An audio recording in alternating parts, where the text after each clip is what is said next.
2023 launch किया है? तो ये लॉन्च किया है केंद्रीय आवास और शहरी मामलों के मंत्रालय ने।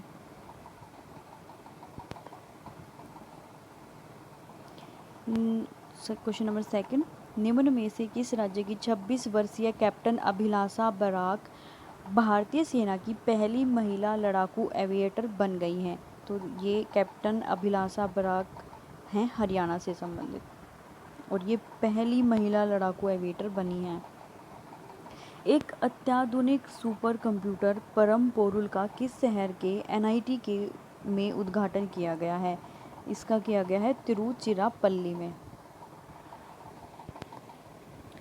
भारत बांग्लादेश द्विपक्षीय नौसेना अभ्यास का कौन सा संस्करण हाल ही में शुरू किया गया है? तो ये दूसरा शुरू किया गया है। तीसरा। निम्न में से किस संस्थान के निदेशक ए गोपाल कृष्णन ने वार्षिक औद्योगिक अनुसंधान पुरस्कार 2020 जीता है? तो ये जीता है ICAR केंद्रीय समुद्री मत्स्य अनुसंधान संस्थान।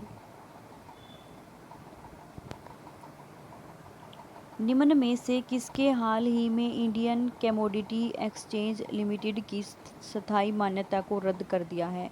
तो ये रद्द कर दिया है सेबी। निम्न में से किसने हाल ही में सेबी ने। भारत ने किस राज्य में ओलंपिक मूल्य शिक्षा कार्यक्रम शुरू किया गया है? तो ओलंपिक मूल्य शिक्षा कार्यक्रम शुरू किया गया है ओडिशा में।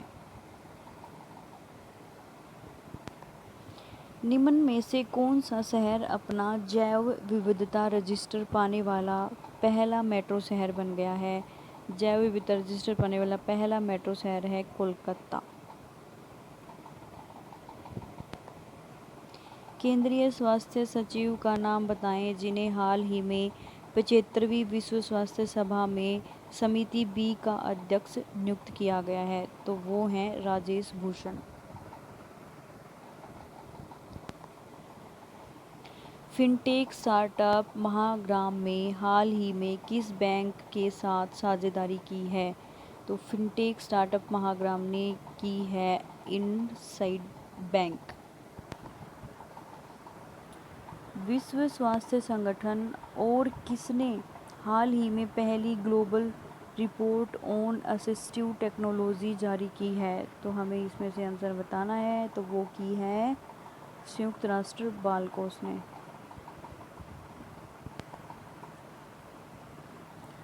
डाक विभाग और IPPB ने हाल ही में आरोहण 4.0 किस शहर में शुरू किया है? तो ये शुरू किया है शिमला में। निम्न में से किसके द्वारा प्रॉफिटिंग फ्रॉम पेन रिपोर्ट जारी की गई है? प्रॉफिटिंग फ्रॉम पेन रिपोर्ट जारी की गई है ऑक्सफैम इंटरनेशनल के द्वारा। ऊर्जा और शहरी विकास मंत्री अरविंद शर्मा ने हाल ही में किस राज्य के लिए संभव पोर्टल लॉन्च शुरू किया है? तो जो ऊर्जा और शहरी विकास मंत्री अरविंद शर्मा हैं वो उत्तर प्रदेश के हैं। तो ये संभव पोर्टल लैंप उत्तर प्रदेश में शुरू किया गया है। BCCI ने हाल ही में महिला T20 चैलेंज के लिए किसके साथ करार किया है? तो ये करार किया है NFT पार्टनर।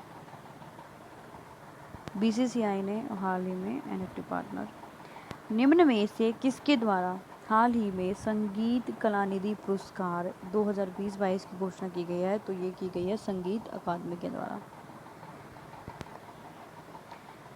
विश्व वायु शक्ति सूचकांक 2022 में भारत की वायुसेना कौन सा स्थान पर रही है? तो हमारे भारत की वायुसेना तीसरे स्थान पर रही है। और वैसे भी हमारी वायुसेना और जो भी सेना है वो तीसरे स्थान पर ही हैं, क्योंकि पहले और दूसरे पे तो चाइना और अमेरिका की हैं। तो हमारी है तीसरे स्थान पर। तो ये थी हमारी करंट अफेयर क्यूज़ फॉर्म में। और जय हिंद जय भारत। क्विज फॉर्म में करंट अफेयर करने से हमें क्वेश्चंस का थोड़ा बहुत आइडिया रहता है।